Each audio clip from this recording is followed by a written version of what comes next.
Estimados amigos, tengan ustedes muy buenas tardes y sean bienvenidos a estas charlas virtuales que tradicionalmente el Club Coquimbo, cara social de la respetable logia Luz y Esperanza número 11, ofrece a la comunidad. En esta oportunidad, para compartir un tema muy nuestro, como es el de conocer y recorrer las vivencias formativas y fundamentales de la gran Gabriela Mistral. Para ello hemos invitado al académico señor Nelson Santibáñez Rodríguez, quien nos ofrecerá la conferencia La joven Lucila y la masonería. Para iniciar esta jornada voy a ofrecer la palabra al señor Carlos Esperguén Sepúlveda, presidente del Club Coquimbo, para un saludo fraternal. Muchas gracias. Muy buenas tardes a todas y a todos. Para nosotros, para todos, es un placer, una alegría el poder compartir con ustedes algo de lo que nuestra institución ha podido aportar humildemente a la sociedad. Nuestro club, como se sabe, está acá en La Serena desde el 5 de junio de 1874. Hoy agradecemos al profesor Nelson Santibáñez Rodríguez con su ponencia La joven Lucila y la masonería. El profesor Santibáñez, un erudito en la materia y que se ha dedicado a esta investigación, se referirá hoy día a Gabriela Mistral y los vínculos que ella tuvo con algunos insignes miembros de nuestra institución. Nuestra institución, que es más que centenaria, sin duda merece ser reconocida en la sociedad y que ustedes la identifiquen. Hoy día el profesor se referirá sin duda a uno de nuestros insignes presidentes, me refiero al profesor también Osandón Álvarez, que dirigió nuestra institución entre 1885 y 1886 y también luego la dirigió en 1896 y 1898. Pero también hay otro insigne miembro de nuestra institución que también tuvo un vínculo cercano y que es desconocido absolutamente por la sociedad, por la literatura, por los historiadores, con Gabriela Mistral. Me refiero al presidente de nuestra institución, que dirigió nuestra institución entre 1915 y 1919, que fue el venerable maestro de la pandemia, el presidente don Demetrio Salas Maturana. Don Demetrio Salas Maturana, se dice por Martin Taylor, señaló que en 1917 Gabriela Mistral habría pertenecido a la logia Despertar de La Serena, una logia mixta, fundada en 1917 por don Demetrio Salas Maturana. Por lo tanto, el vínculo era muy potente. Y para terminar, quiero leer algunas palabras que Lachman hace referente a don Demetrio Salas Maturana.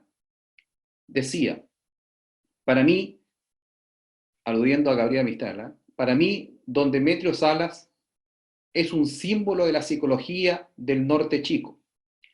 Y por eso lo llamaba pastor, la poetisa Gabriela Mistral. Tiene algo de iluminado y pastor de almas. Si hubiera llevado hábito, se le consideraría un maestro del ascetismo. De La Serena han salido muchos tipos parecidos. Unos buscan derroteros y entierros, otros se dedican a apóstoles laicos. Escuchemos sin más al profesor Santibáñez en su ponencia. Muchas gracias.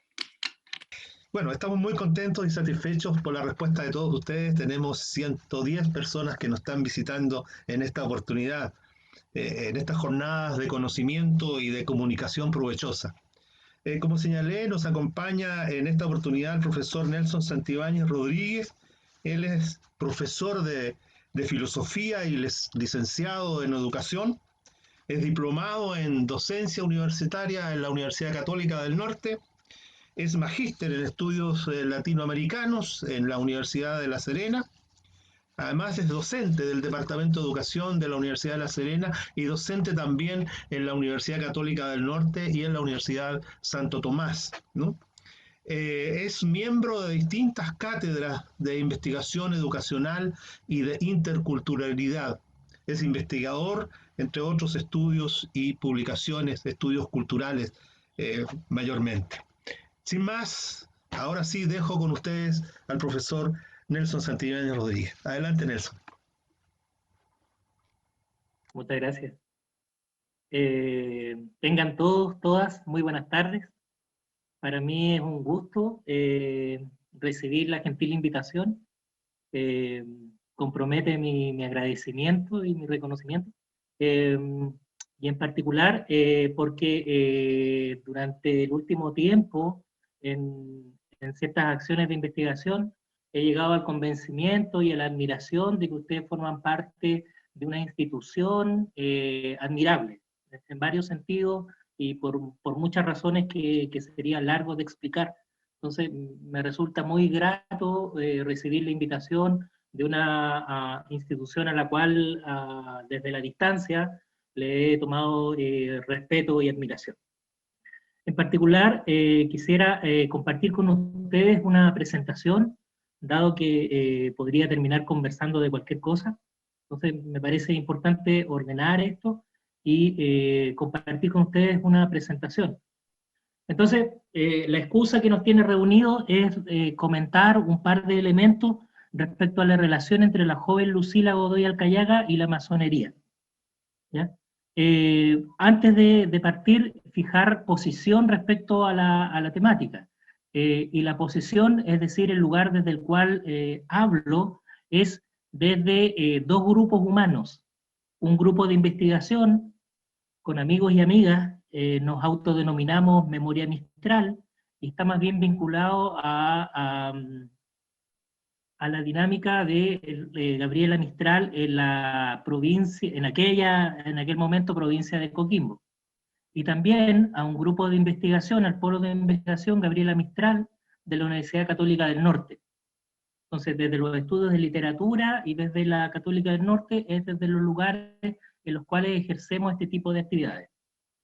Dicho eso, primero hacer una constatación de entrada, en términos generales, la recepción de parte de la crítica literaria clásica, reconoce ciertas fuentes formativas canónicas en la persona y en la obra de Gabriela Mistral.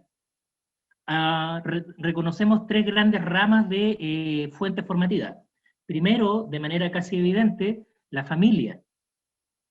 Aparece la figura de la madre como una figura tutelar en la formación de la joven Lucila, esta madre pequeñita como la hierba buena, que actúa como la raíz, como el cable a tierra, que la ensarza en esta región del mundo. También del ámbito familiar, su hermana Emelina, media hermana por parte de madre, pero que es más que hermana, se transforma en hermana y en maestra. Es la única maestra formal que tiene la joven Lucila. Los 4 años de educación formal que lleva consigo Lucila son los 4 años que tuvo a su hermana de maestra. Esta maestra que la pone en el camino del saber deleitoso, ¿ya? El saber, el aprender y el deleite, Emelina lo une. ¿Ya? Esa es una clave mistraliana, de la pedagogía mistraliana, que ella bebe de la práctica de su hermana. También dentro del ámbito de la familia aparece la figura del padre. Este padre desasido, este padre patiloco, este padre que tiene cierta cultura. Él alcanzó a formar las órdenes menores en el seminario de La Serena. Es un señor que sabe latín, que sabe versear, toca la guitarra, toca el violín, ¿ya? Es una persona con un profundo carisma personal. Figuras del ámbito familiar. También reconoce la crítica clásica que el impacto formativo del Valle del Elqui en Gabriela Mistral, la geografía humana y física. Y por geografía humana entendemos las prácticas, los modos de relación de los habitantes de aquel momento del valle, la ida, la subida, los cuyanos que cruzan la cordillera, el contar historia, los trabajos menores de agricultura, cierta forma particular de hablar. Toda la oralidad del valle se vuelve tinta en la escritura de Gabriela. Hay un arcaísmo ahí permanente en ella, ¿ya? Y también la geografía física, ¿ya? El Valle del Elqui, esta rajadura de 100 montañas o demás que corre de cordillera a mar, ¿ya? Las montañas que se vuelven 100 o más, que se llenan de colores, que tienen fauna, que tienen flora particular.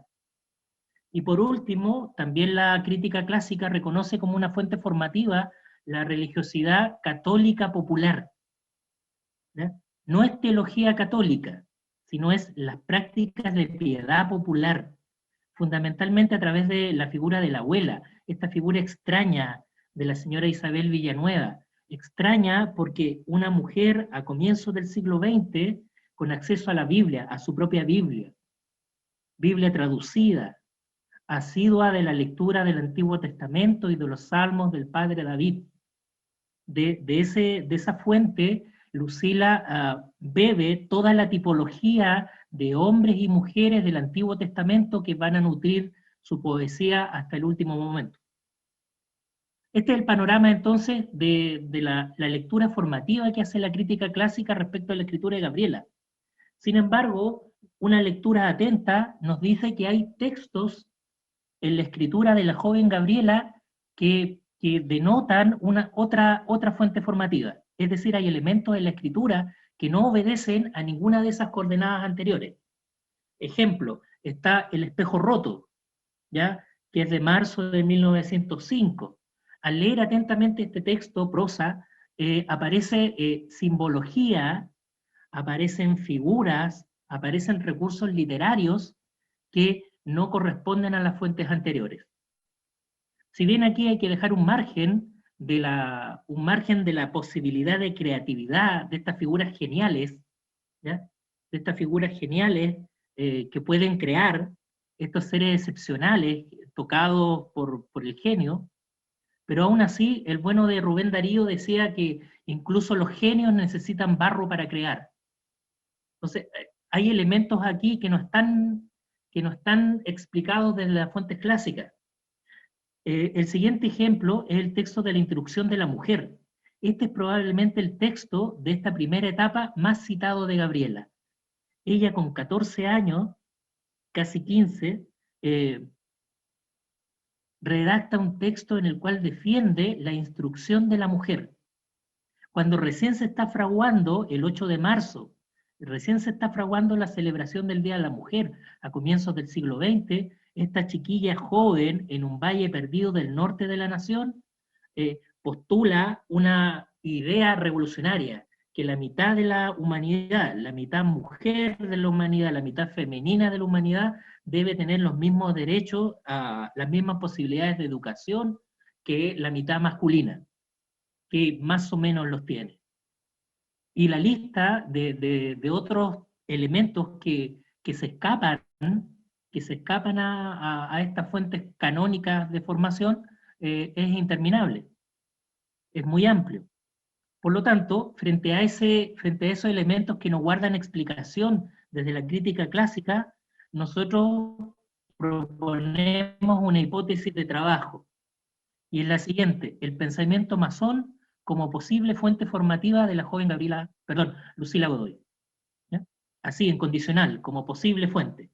¿Ya? Como hipótesis hay que juntar algunos elementos para ver si lo probamos o lo refutamos. ¿Qué hacemos con esa fuente? Perdón, con esa hipótesis. Primero establecemos el campo y el corpus. ¿A qué nos referimos? La vida y la obra de Gabriela la dividimos en estas porciones, de estos ciclos vitales, 4 etapas. ¿Ya? Si bien es es de sentido común, hay que explicitar que no estamos entendiendo de que el desarrollo de las personas es un desarrollo lineal. Entendemos que las personas, su desarrollo obedece a ciclos, obedece a idas y a vueltas, a avance y retroceso, a subida y a bajada, a tonos claros, a tonos oscuros, pero para fines más bien comprensivos, dividimos la vida de Gabriela en 4 etapas. El primer ciclo, que le llamamos el ciclo de la provincia, que va desde su nacimiento, 1889, hasta el momento que ella deja nuestra región. Ella deja la región alrededor de 1910, cuando se traslada desde Cerrillo, desde la escuela de Cerrillo, hacia el sur, a la región de Traiguén. Ahí ya deja de vivir permanentemente con nosotros. Salvo una breve estadía, ella deja de habitar entre nosotros, en esta región. El segundo ciclo, el ciclo de país, le llamamos a este periplo que ella hace por nuestra geografía. Traiguén, Antofagasta, Punta Arenas, Temuco, Santiago, Los Ángeles. ¿Ya? Ella recorre a lo largo y a lo ancho nuestra geografía. Entonces, este periodo va desde 1910, cuando deja nuestra región, hasta 1922, cuando es llamada por el gobierno de México, a través de su ministro de Educación, José de Vasconcelos, a colaborar en la reforma educativa mexicana. Entonces, ahí aparece el ciclo de América. Le vamos a llamar entonces el ciclo de América al momento en que ella sale del ámbito nacional y se proyecta hacia el resto de nuestro continente. Y este periodo va desde 1922 hasta 1926, que ella es cuando hace el primer retorno al país luego de su viaje a México. Ella ya se instala como una intelectual internacional. Cabe señalar que en el retorno, en 1926, entre el 26 y el 27, ella adquiere una casa en la avenida Aguirre, cerca del mar, la Casa de las Palmeras, con la idea de desarrollar ahí un modelo de escuela que ella ha venido trabajando a lo largo del tiempo, una granja escuela.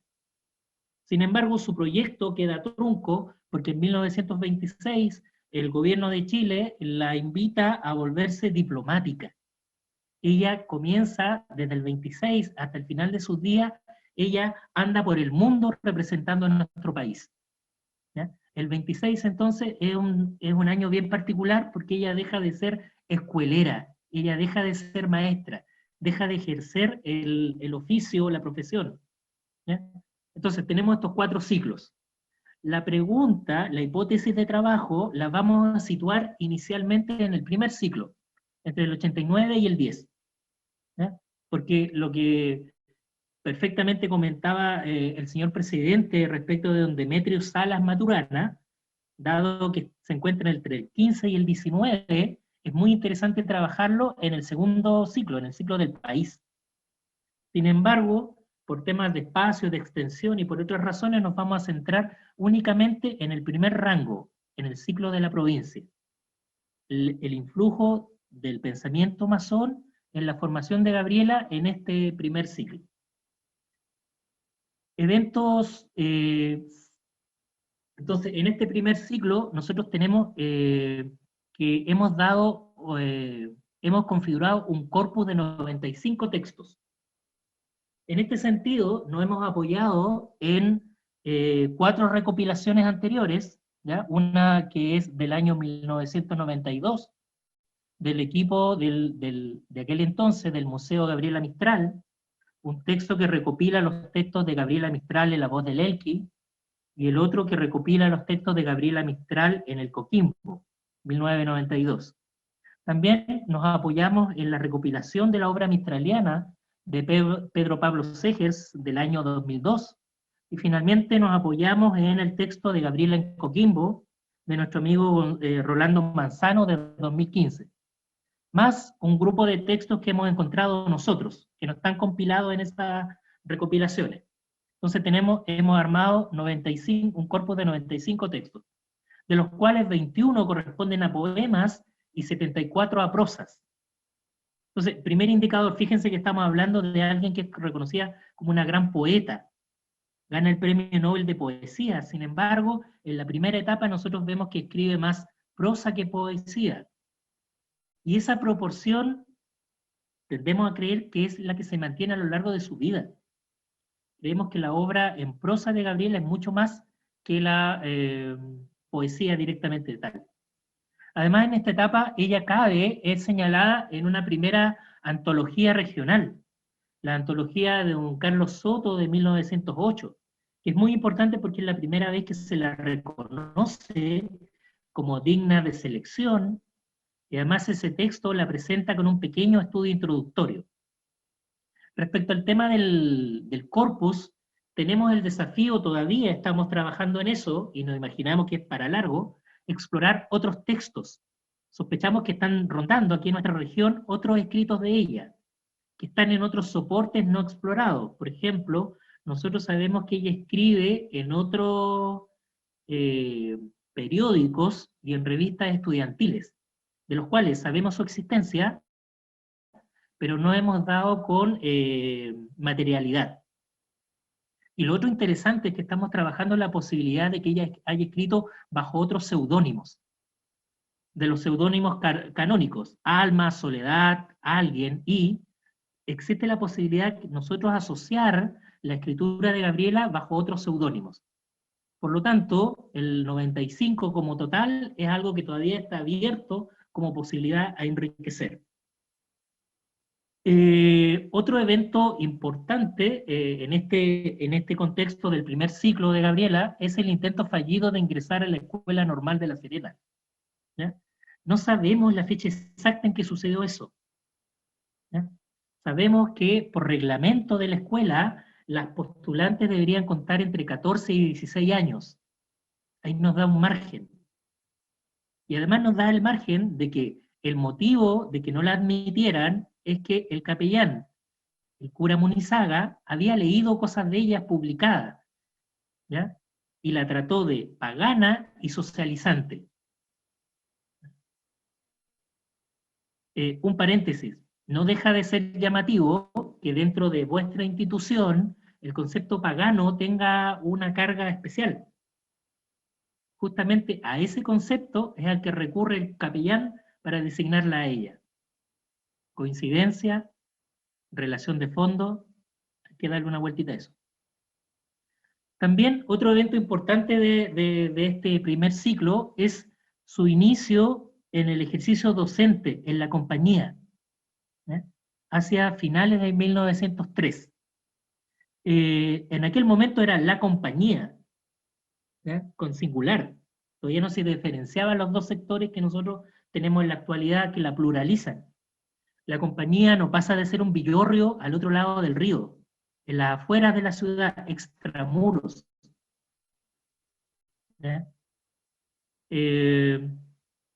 Y claramente otro evento importante en este primer ciclo es que emerge por primera vez en una publicación de Ovalle en 1908 el seudónimo Gabriela Mistral, que va a estar acompañándola esporádicamente y con algunas variaciones hasta 1914, cuando ella gana los Juegos Florales de Santiago, se consagra de una vez para siempre el seudónimo Gabriela Mistral. Sin embargo, en este primer ciclo de la provincia vemos que él hace uso por primera vez de aquel seudónimo.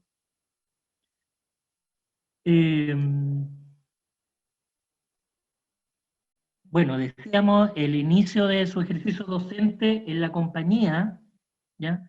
Y este ejercicio docente, ella lo inicia en el segundo semestre de 1903, como ayudante de maestra, ¿ya? Y ahí es muy interesante porque la ley de instrucción primaria de 1903, reformada en 1905, establece que hay tres categorías de maestros. Los ayudantes, que son personas que son cualificadas, que se reconoce, que tienen cierto bagaje cultural, pero que no están apoyados con algún título, con un documento que los respalde, sino que más bien obedecen cierto talante de cultura. Están los maestros en tránsito, que son aquellos que están esperando rendir su examen, y están los maestros en propiedad, ¿ya? Entonces están aquellos que no son, aquellos que esperamos que sean, y aquellos que son cabalmente. Ella Lucila corresponde al grupo de los que no son. Ella es ayudante de maestra. Y comienza su trabajo de escuelera en la escuela mixta número 8, regentada por aquel entonces por doña Rosa Segovia. Llega a ese villorrio fuera de la ciudad acompañada de su madre, doña Petronila, Petita, y llega a vivir, nos dice Zamatán, a un rancho de totora recién terminado. ¿No? A un rancho de totora recién terminado. Y aparece, yo me imagino a los pocos días, o quizás nunca llegó a habitar ese lugar, aparece don Eleuterio Fredes, un prohombre de la compañía y alguien ya vinculado con el pensamiento masón. Y don Eleuterio Fredes le cede, no sabemos si gratuita o bajo algún estipendio, la casa extraña. Zamatán la describe como la única casa de 2 pisos. Y si uno camina donde está el centro mistraliano en la actualidad, sigue siendo, hasta el día de hoy, más de 100 años después, la única casa de 2 pisos. Zamatán la describe como una casa azul, de un azul particular, paquete de vela, un azul rey, un azul índigo, aquellos que cuando niños ocupamos vela, más o menos nos ubicamos del colorcito de qué se trata, un color bien especial. En ese lugar, esta ayudante de maestra, que le cayó mal a la señora Rosa, le cayó mal por cierta intimidad, por cierta soberbia, por cierta independencia, por cierta falta de carácter, empieza a generar en torno a sí tertulias, encuentros, conversaciones, visitas, caminatas hacia la playa, con un grupo de personas que es largo de mencionar. Yo intencionalmente no pongo la lista porque siempre alguien se me queda afuera. Estamos hablando de Buenaventura, estamos hablando de Alamiro Miranda, Pip Viñat, estamos hablando de Munizaga, estamos hablando de Eloísa Valdés, un montón de gente, y se forma en torno a esta joven, 14, 15 años, ayudante de maestra, tertulia, conversación, cierto movimiento cultural. Y eso es súper, muy característico de ella, porque donde ella anda, a lo largo del tiempo, a lo largo de su vida, donde ella anda, se forma en torno a sí ese movimiento humano, ese movimiento de gente y movimientos de cultura. Grupos mixtos, grupos de puros hombres, grupos de puras mujeres. Ella tiene un magnetismo, ¿ya?, que genera cierto movimiento. Y en ese grupo, adivinen quién estaba. El bueno de Bernardo Sandón. Lo primero, decir que Osandón, en todos los documentos de la época que he revisado en la caligrafía, aparece solo con una S. ¿Ya? A diferencia de la familia Osandón con doble S, que parece que eran de alcurnia. Nuestro amigo Osandón era más bien de clase intermedia. ¿Ya? Nuestro amigo Sandón Álvarez, nacido en Vicuña, 1851. Y aquí tenemos diferencia con algunos pensadores y con algunos registros que lo hacen nacer en el Valle del Huasco, específicamente en San Félix, en un intento medio forzado de hacerlo coetáneo con don Jerónimo Godoy, el padre de Gabriela, que efectivamente es nacido en San Félix. Sin embargo, nosotros vimos en el libro 6, en el folio 150, encontramos el acta de nacimiento de don Bernardo. Así que nos consta que nace en Vicuña. Y fallecido en La Serena en 1926, generando, digamos, una conmoción, dado un perfil atípico. Me cuesta referirme a él porque es alguien tan descollante, en tantos planos, en tantas acciones, en tantas dimensiones, incluso opuestas, difíciles de compatibilizar. Entonces rápidamente yo hacia la izquierda hago una lista de elementos que parecen significativos, ¿ya? Él hace su educación primaria en Vicuña, luego baja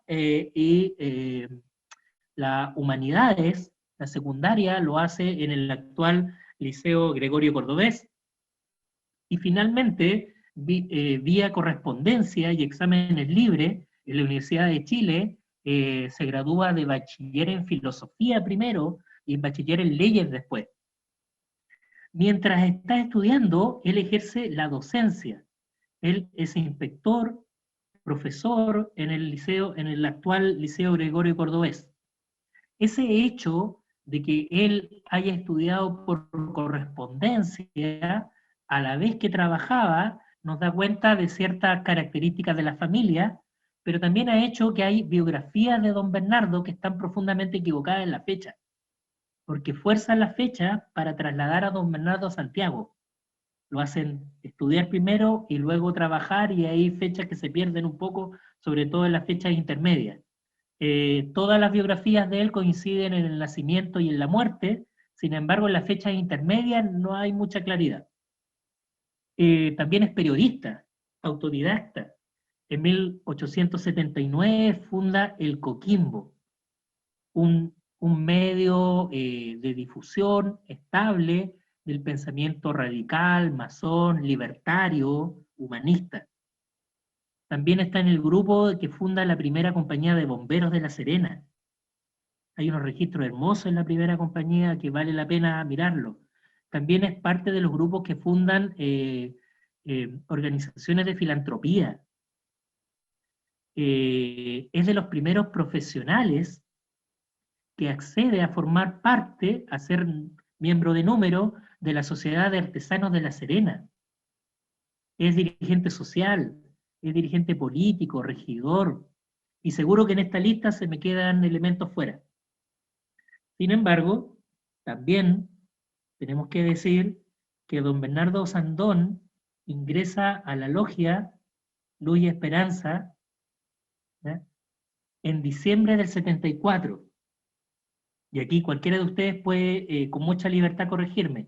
Tengo la información de que él corresponde al miembro número 11. Es el primero de los no fundadores. Alcanza en su formación el grado 33. Y como decía el señor presidente en su alocución inicial, fue gran maestro en al menos 2 periodos. ¿Ya?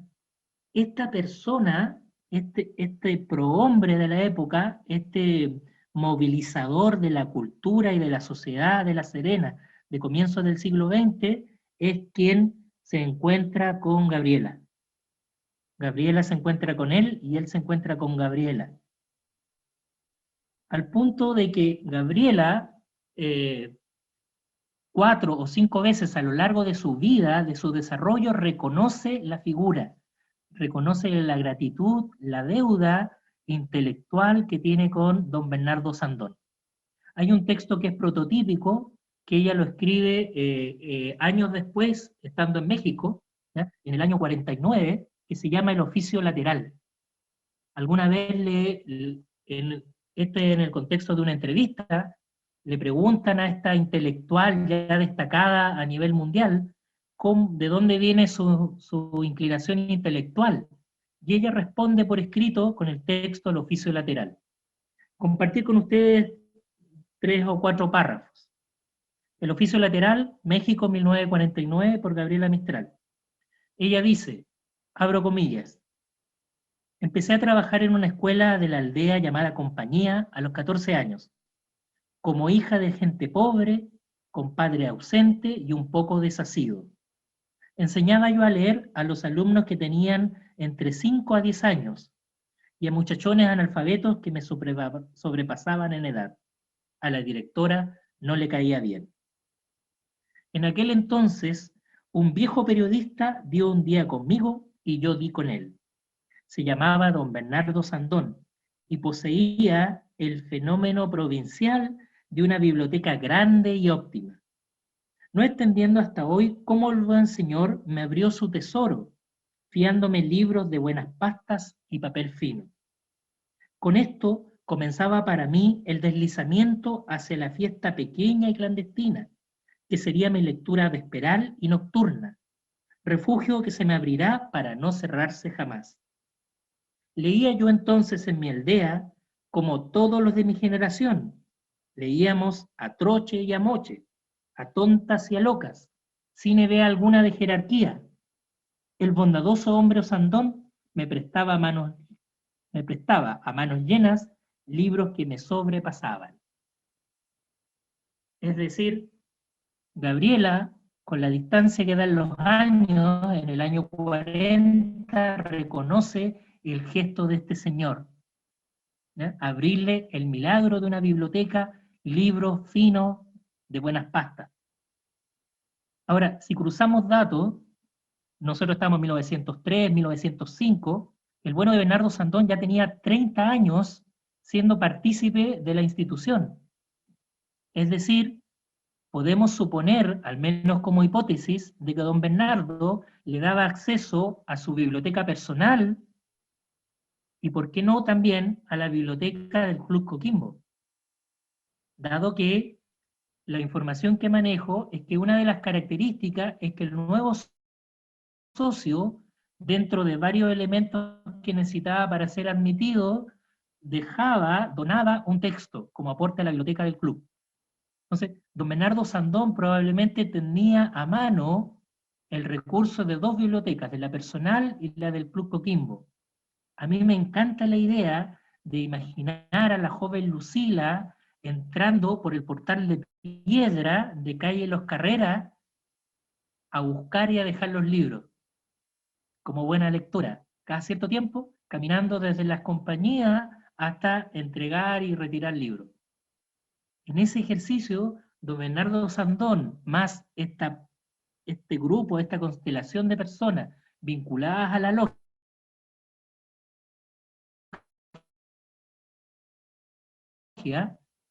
los nombrábamos y evito nombrar porque siempre se me queda alguien afuera, este grupo de personas acerca a personas.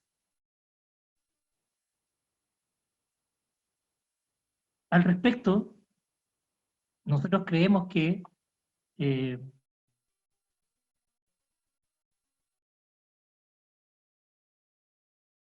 el aporte de la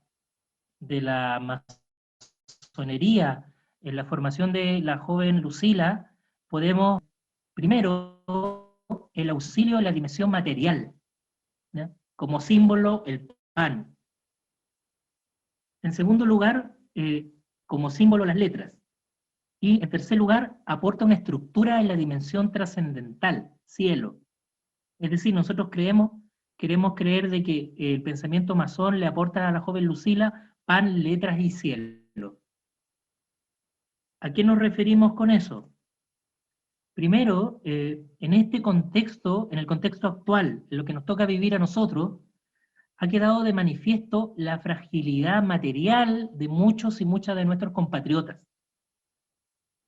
Y junto con esa fragilidad que la crisis ha develado, nos hemos maravillado con ciertas acciones de ayuda institucional, espontáneas, que van en ayuda de la necesidad material. Entonces, la joven Lucila se vio beneficiada con el auxilio material a través de instituciones de beneficencia y filantropía relacionadas con el pensamiento radical y masón local, ¿ya? A través de la señora Fidelia, a través de Osandón, a través de distintas personas e instituciones. Hay ahí una ayuda material. Estamos hablando de una mujer joven con inestabilidad laboral, no respaldada por un título, ¿ya? Que no tiene mucho don de gente respecto a sus superiores jerárquicos, etcétera, etcétera. Laboralmente ella es frágil, y materialmente también. Y en segundo lugar, entendemos que hay una cierta intermediación para acceder a redes de trabajo, a trabajo y a ocupaciones. Encargar a alguien que consideramos valioso, valiosa, recomendar, ¿ya? Nosotros sabemos que ella accede a las compañías, accede al trabajo de la cantera por una recomendación, accede al Liceo de Niñas por la intermediación de alguien. El mismo Vasconcelos, en el siguiente siglo, Vasconcelos sabe de ella por la intermediación de alguien. Entonces, la materialidad la entendemos relacionada en esos dos niveles, como ayuda de beneficencia, pero también como intermediación de redes, trabajo y ocupaciones. También, en un segundo nivel, entendemos de que este núcleo de personas, la institución y Bernardo Sandón, le dan a conocer un nuevo horizonte en términos de cultura. Las letras le muestran nuevos caminos. Dado que la situación de comienzos del siglo XX, la literatura era bien dirigida, el Estado, a veces explícita y otras veces implícitamente, ejercía roles de censura respecto a lo que leía la población y a lo que se distribuía, había un grupo de literatura que era de difícil acceso, ¿ya? Y nosotros sostenemos la idea de que la logia y las personas alrededor de la logia le dan acceso a la joven Lucila, por ejemplo, al romanticismo alemán, de Schiller fundamentalmente. En esta primera etapa, dentro del corpus de esos 95 textos, nosotros encontramos frecuentes menciones de Schiller, de Goethe. Hay un texto de 1905 para el centenario de la muerte de Schiller, donde la autora, Gabriela Lucila Godoy, sabe de la pertenencia de Goethe y de Schiller a la masonería. Habla de que la fraternidad los ha vuelto hermanos.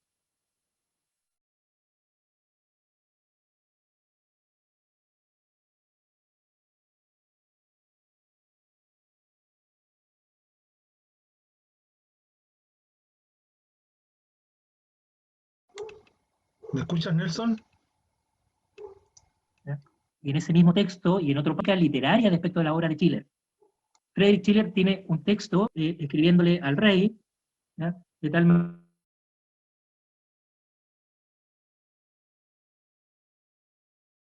manera dándole recomendaciones de cómo debería ser ahí una crítica a la razón moderna, a la razón instrumental, y propone como una forma de salvar los problemas de la razón instrumental, es la educación de la mujer. Un vicio de la razón moderna es que es una razón masculina, androcéntrica.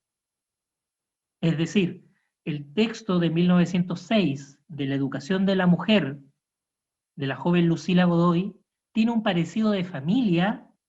Es más fácil entenderlo desde la tradición de Schiller que desde las fuentes canónicas, ¿ya? Nosotros sostenemos que hay una relación ahí, hay una vinculación entre el pensamiento de Schiller y el pensamiento de la joven Lucila. También aparece otro tipo de literatura, ¿ya? Romanticismo de otro talante, Espronceda, Víctor Hugo, Jorge Isaac, María de Jorge Isaac. Todos ellos autores vinculados o de frentón miembros de la masonería. También creemos que ella accede a través de Osandón y de la masonería a la literatura rusa. Tolstoy, Gorky, Dostoyevsky, Chekhov. En particular, Tolstoy permanece con ella siempre, siempre. Ya en el siguiente ciclo, en 1924, cuando ella estando en México, hace la labor de antologadora y prepara un texto que se llama Lecturas para Mujeres, ¿eh? Ella ubica a León Tolstoy dentro de las lecturas espirituales, motivos espirituales. Ella no solo lee a Tolstoy como literatura, ella lee a Tolstoy como literatura trascendente, como espiritualidad. Y eso no lo da la fuente de la teología católica, no lo da el Valle, no lo da las fuentes canónicas. Esa lectura de ella, creemos que en esta etapa al menos es atribuible al influjo, al buen influjo del pensamiento radical masón libertario. Años después, siendo ella directora de una escuela en Temuco, del Liceo de Niñas en Temuco, recibe un jovencito, Ricardo Neftalí Reyes Basualto, y cada vez que el futuro Pablo Neruda va a saludar a esta señora, sale de su oficina con literatura rusa. Y sale de ahí porque ella considera que es lo mejor de la literatura universal. ¿Bien? Entonces, este es el segundo aporte que creemos que el pensamiento masón aporta a la joven Lucila. pero sobre todo nos interesa resaltar el segundo nivel. El segundo nivel, que le llamamos de forma arbitraria, que aporta una estructura en la dimensión trascendental. Y ocupamos el símbolo del cielo, despojándolo de la carga semántica que pueda tener en contextos religiosos, sino más bien cielo como trascendencia. Creemos que la lectura, las prácticas, la cotidianidad de este grupo de personas y de la institución instala, le aporta a la joven Lucila estas 4 o 5 ideas que la van a acompañar permanentemente a nuestro entender. Primera idea, la realidad tiene un cierto orden primordial. Esta cosa tiene un orden, una especie de gran arquitectura. Sea que se identifique esto con un gran arquitecto o no, que se personalice o no, ¿ya? Pero la realidad parece trasuntar cierta lógica interna. También esta idea de que el mundo físico no es la única realidad, hay un algo más, ¿ya? ¿Ya? Y constantemente el intelecto, el espíritu dan cuenta de ello.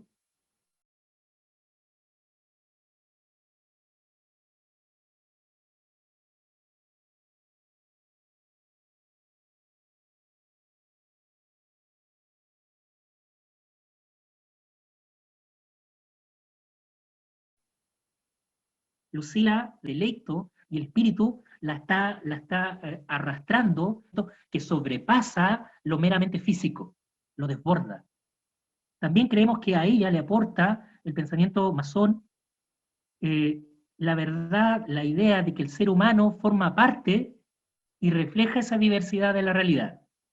Es decir, tenemos una dimensión física, pero también en nosotros hay un algo más.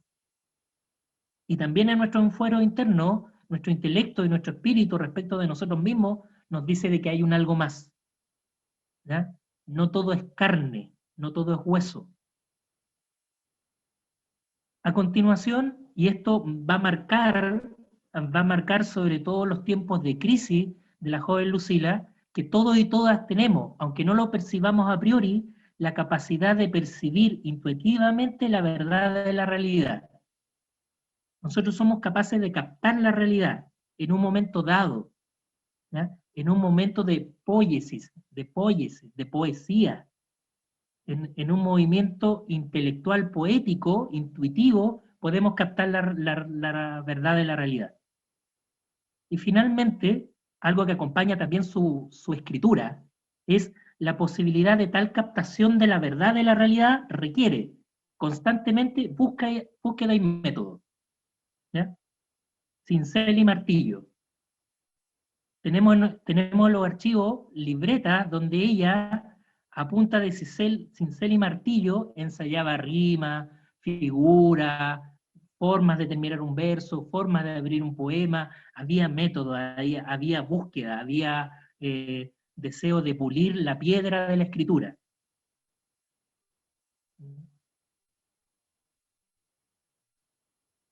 Por eso, nosotros, como una forma de graficar lo que vamos intuyendo, nos atrevemos a decir de que en el primer ciclo, el Lucila se para frente al mundo con un talante de aprendiz. ¿Ya? Y estoy conscientemente haciendo un juego de palabras que pueda hacerle significado a un grupo de ustedes. En el segundo ciclo, en el ciclo del país, ella trabaja como compañera. Ella se vuelve compañera. Sin embargo, en el tercer ciclo, ella asume el talante de maestra, para terminar sus días en el ciclo del mundo, sabiéndose, teniendo conciencia de ser gran maestra. Entonces, nosotros queremos creer de que hay una estructura de pensamiento, una suerte de ideas básicas, un entramado fundamental que además se hace presente y nos llega hacia nosotros a través de la escritura de ella. La escritura mistraliana es una escritura de lo absoluto. Es una escritura que busca el más allá, ese algo más. No niega lo físico. Habla del pan, habla de la piedra, habla de la carne, del hueso, habla de lo físico, pero no se queda ahí. Lo traspasa, ¿ya? Es una flecha arrojada al infinito. Ahí el significante se pone al servicio de un significante absoluto. Ella, de alguna forma, es la poeta de lo trascendente, de aquello que no niega lo físico, pero de aquello que apunta y que aspira a la trascendencia, que aspira a cantar esa gran arquitectura. Y en algunos pasajes de su vida, ella le canta al gran arquitecto. Llámeselo como se llame, démosle el nombre propio que le demos, ella hace un trato hacia eso o hacia ese. Y ella se vuelve poeta de lo absoluto. Y desde esa absolutez es que ella es capaz de resistir las lecturas del tiempo. Ella es capaz de resistir la poética mistraliana, resiste las circunstancias temporales e históricas porque está anclada en lo absoluto. Y desde lo absoluto se vuelve contingente y no a la inversa.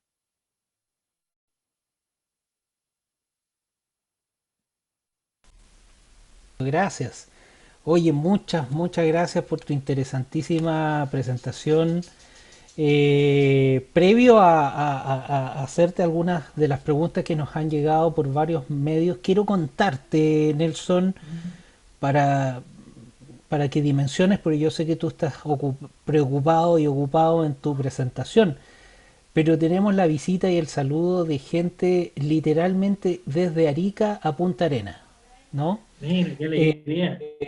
Voy a nombrar algunos, perdóname a quienes no incluyo, ¿no? Don Carlos Herrera, Antofagasta, doña Daniela Carvajal de Piscoelqui, de aquí, la señora Sonia Valencia de Valparaíso, junto a Erika Marholz, Jacqueline Salvo de Concepción, Manuel y Margarita, que junto a Magdalena Agüero también de Punta Arena, nos vamos al otro lado y volvemos a Arica con Carlos Muñoz, Soledad Godoy de Copiapó, Gloria Pablaza de La Calera, Edith Mancilla de Puerto Montt, Silvana de la Cruz de Quillota, ¿no? O sea, eh, Nelson, tu mensaje ha llegado a todo Chile, ¿no? Y muy probablemente va a llegar tan allá como nuestra gran Gabriela, ¿no? Déjame comenzar con una pregunta que nos hace don Oye, Sergio ¿me puedo? Murta. Sí, sí, claro. Sí, mientras comentaba, no puedo dejar de pensar en el texto póstumo de Gabriela, en el poema de Chile. El poema de Chile, ella lo comienza a trabajar a finales de la década del 20 y finalmente lo termina editando Doris Dana, su albacea. Sale publicado como póstumo el año 67 por Pomaire. Y el texto trata de una mama, de un espíritu, de Gabriela, vuelta espíritu, que recorre Chile de norte a sur. ¿Ya? Va acompañada con un niño y recorre la geografía de Chile de norte a sur. Y mientras tú nombrabas los lugares, me recordé el texto de ella, Gabriela, póstuma, hecha fantasma, vuelta fantasma, espectro, recorriendo nuestra geografía. Bueno, así es, Nelson, tienes toda la razón. Bueno, un texto, el poema de Chile, dicho sea de paso, que es bastante crítico, ¿no? En su modo, con su sutileza y su metáfora, la verdad revela la intimidad de nuestra cultura, ¿no? No sé si estás de acuerdo con eso, pero lo más propio del ser, del ethos chilensis, digamos, ¿no? ¿Sí? Y esa crítica yo la percibo en toda la escritura de Gabriela. No hay Ajá, poema, por ingenuo, por baladí que parezca, en que ella no nos tire en la cara lo que piensa. así es. Y a Nelson, veces no nos déjame, gusta. Sí, Hace- dale. Sí, déjame compartirte una pregunta que nos hace don Sergio Murga. Él hace dos preguntas, y yo creo que van enlazadas unas con las otras. Eh, Te pregunta, ¿cuánto te queda por investigar? Y si es que hay datos que me imagino que no lo dice así textualmente, estoy interpretando, datos que pudieses ya tener en tu poder que pudiesen cambiar parte de lo expuesto. Eh, Probablemente el caso de Gabriela es uno de los casos que vuelve más difícil responder la pregunta de Sergio, porque nosotros hablamos de corpus, es decir, el conjunto de la obra, ¿ya? El conjunto de la obra de Gabriela no está cerrado, y está lejos de estar cerrado, ¿ya? Recuerden que nosotros, el Estado de Chile, nuestro país, recibió la donación de Doris Atkinson, lo que significa que se amplió lo que sabíamos de ella, y constantemente estamos ampliando, encontramos un texto por aquí, encontramos una referencia por acá. Efectivamente, el cuerpo de escritura no lo tenemos fijado. Y viene el siguiente nivel, es decir, están en condiciones de tener ediciones críticas de la obra. Una cosa es tener la cantidad de textos, y la siguiente es tener una edición crítica. Hay una estudiosa japonesa que se especializó solo en los sonetos de la muerte, y ella ha dado con más de 40 versiones de los sonetos de la muerte, con variantes, con versiones, se publicaron en paralelo, uno después del otro. Entonces, una cosa es tener el corpus, y la otra siguiente es tener las ediciones críticas. Todo lo que tenemos hasta ahora son intentos de recopilación. La Biblioteca Nacional está empeñada en este momento en publicar volúmenes de la obra reunida, pero hay que decir que la obra reunida hasta ahora, y de la cual tenemos acceso, porque hay documentos los cuales sabemos que existen, pero por distintas razones, generalmente de orden legal, no tenemos acceso. Esta situación de la obra del legado de Gabriela no sucede con otros poetas. Pensemos en Pablo Neruda. Pablo Neruda, la primera edición de un texto casi no ha cambiado.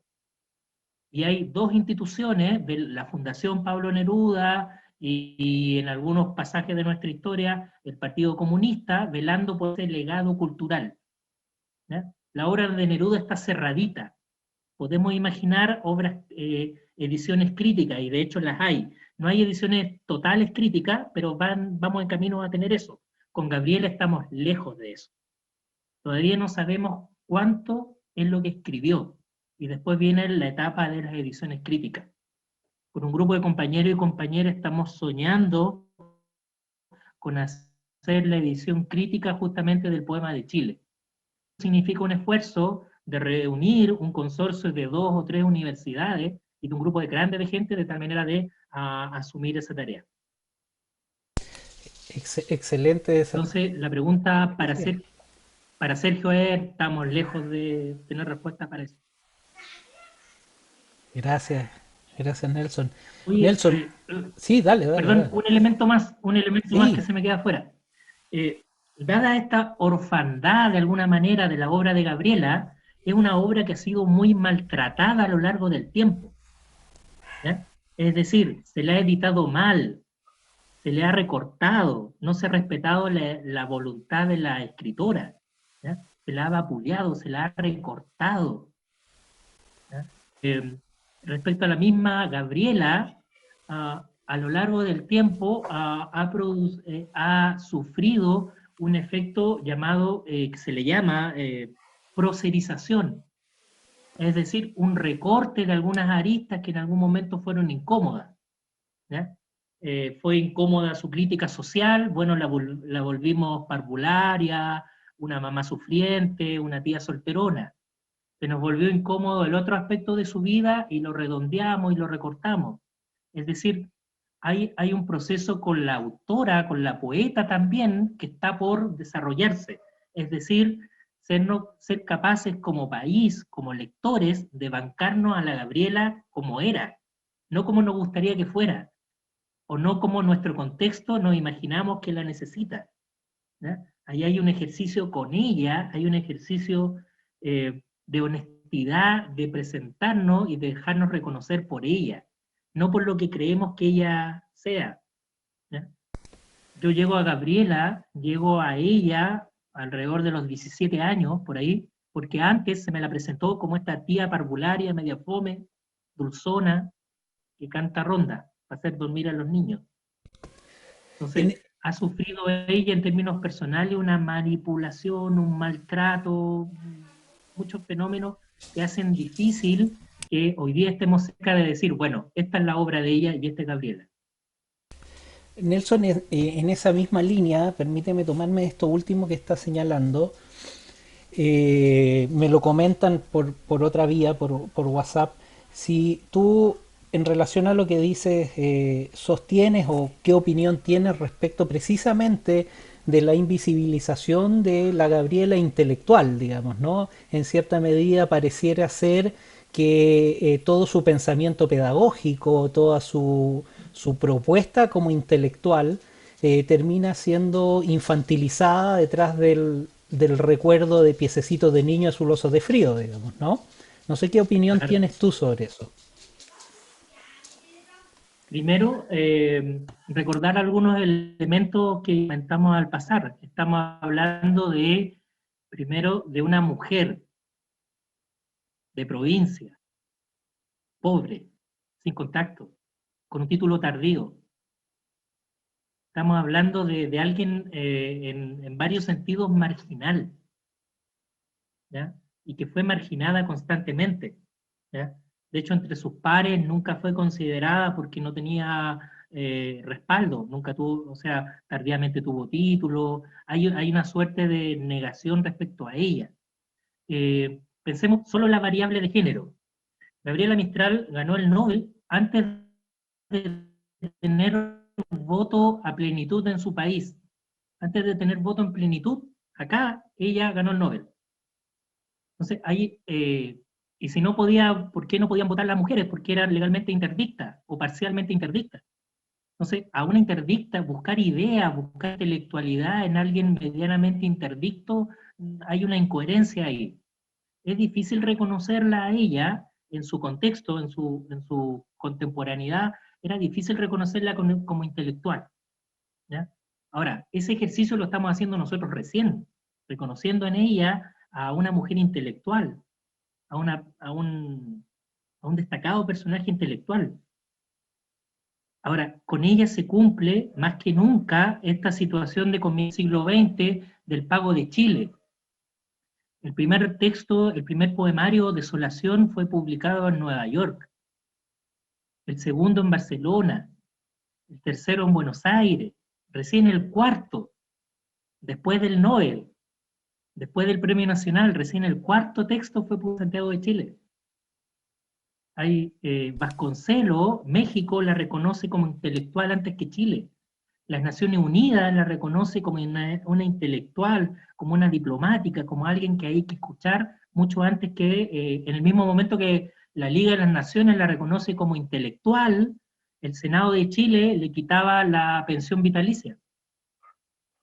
Hay una constante ninguneo respecto a ella que se puede explicar desde la interseccionalidad. Mujer, pobre, de provincia, sin contar, etcétera, y un largo etcétera. Gracias Nelson. Comentarte que nos llega literalmente un tsunami de saludos para ti, de agradecimientos, etcétera. Permíteme llevarte al espacio de lo que es el título de nuestra reunión y su vínculo con la masonería. Y me gustaría, bueno, de todos es conocido la obra y la acción de la masonería, por ejemplo, en la Ley de Instrucción Primaria, cuyo centenario celebramos hace muy poquito, ¿no? Su vinculación, amistad, ¿sí? Su amistad con Pedro Aguirre Cerda, ¿no? Que también su gobierno tuvo un sesgo muy marcado en lo educativo. Desde quizá ahí encontramos un punto en común, la educación, ¿sí? La educación, esta pensadora de la educación como lo fue Gabriela, ¿no? Que nos enseñaba nos enseñaba una educación contraria al positivismo de la época, ¿no? Y nos decía, hagamos educación desde la huerta, ¿no? La casa escuela, en meter los barros, las manos a la tierra. ¿Cómo tú podrías resumirnos muy brevemente el pensamiento pedagógico de Gabriela Mistral? Y cómo pudiese haberse nutrido esto desde lo que tú pudieses conocer, que es la aproximación educativa o la propuesta educativa de la masonería? Uf, respecto al pensamiento pedagógico de Gabriela, hay escrito toneladas, artículos, tesis de licenciatura, tesis de magíster, tesis de doctorado, postdoctorado. Hay mucho escrito sobre eso. Yo salvo la situación, salvo este aprieto, señalando dos cosas. Primero, de fijarnos en el año 26, 1926. Ella ahí deja de ser maestra, deja de ser personaje, deja de tener un rol activo en la educación. Y hasta su muerte, ella mira la educación desde afuera como fenómeno, como actor y como partido. Y el pensamiento de ella también evoluciona. ¿Ya? Los escritos de la primera etapa, ese texto lindo de la instrucción de la mujer de 1906, dicta mucho de las conferencias que ella da el 40. Hay una evolución en el pensamiento de ella, y esa es otra característica de ella. Ella, en la medida que busca, que emplea esfuerzo, que aplica método, va evolucionando. Ella no es un monolito, no es una piedra, no es un ladrillo estático, tal como en algún momento nos quisieron enseñar. El pensamiento de ella es un pensamiento en ese sentido humano, evoluciona, se adapta. Incluso podemos decir que hasta en algunos momentos es hasta contradictorio. En algún momento, al principio, defiende la institucionalidad escuela, ¿ya? Cuando ella era partícipe de la escuela, pero más adelante ella desarrolla un pensamiento que podemos llamar contrapedagógico, contra la institucionalidad.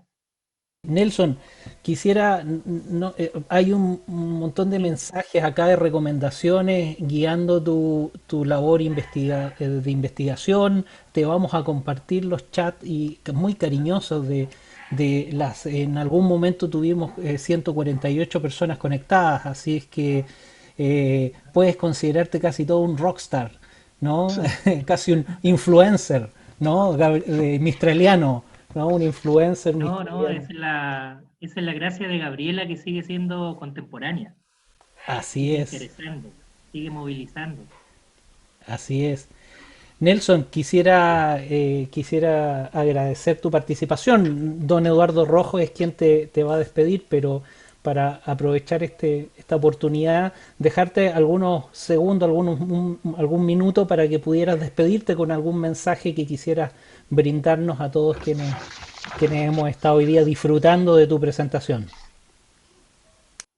Eh, sí, algo que digo siempre y que parece evidente, pero no lo es tanto, y es lo siguiente: les invito a leer a Gabriela directamente, no escuchar a los que hablamos de Gabriela, sino que leerla y dejar que ella les hable, que ella nos hable directamente, ¿ya? Y cualquier Gabriela sirve. Cada uno encuentra un trocito, un pasaje de la obra que nos gusta, poesía, prosa, cada uno tiene su espacio, su talante. Pero creo que le invito a leerla y a releerla, a actualizarla en el ejercicio de la lectura. Creo que es lo más obvio, pero al mismo tiempo lo que tiene más sentido y lo más profundo. La invitación, primero, en este tiempo, invitar a leer, ya tiene un sesgo hasta contra contemporáneo, ¿no? Leer, les invito a leer y sobre todo leer a Gabriela, directamente, no pescar lo que hablamos sobre ella, sino dejar que ella hable. Excelente, gracias. Te dejo con don Eduardo Rojo.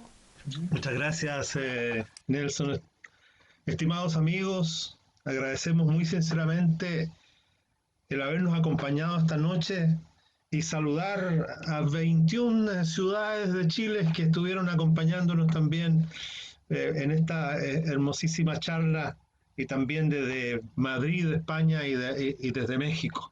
Sentimos un tremendo placer haber trabajado este tema. Especialmente yo, siendo profesor de literatura, también me apasiona el tema, y lamentablemente en el incendio ese terrible incendio de la Escuela Normal, yo perdí muchísimo material de Gabriela Mistral. Lo lamento hasta el día de hoy.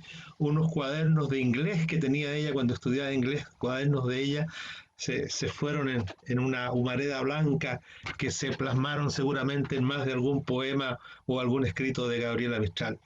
Bien, estimados amigos, muy agradecido a todos ustedes y aprovecho esta oportunidad para dejarlos cordialmente invitados a nuestro siguiente encuentro, que es el próximo 27 de octubre, en la que traeremos al presente nuestra ciudad de La Serena del siglo XIX y principios del siglo XX, también, ¿no es cierto?, relacionado con nuestra Gabriela Mistral y los elementos que de alguna mente cohesionaron y formaron la ciudad y la civilidad de aquella época. Y esta charla estará a cargo del profesor y académico de la Universidad de La Serena, don Hernán Cortés Olivares.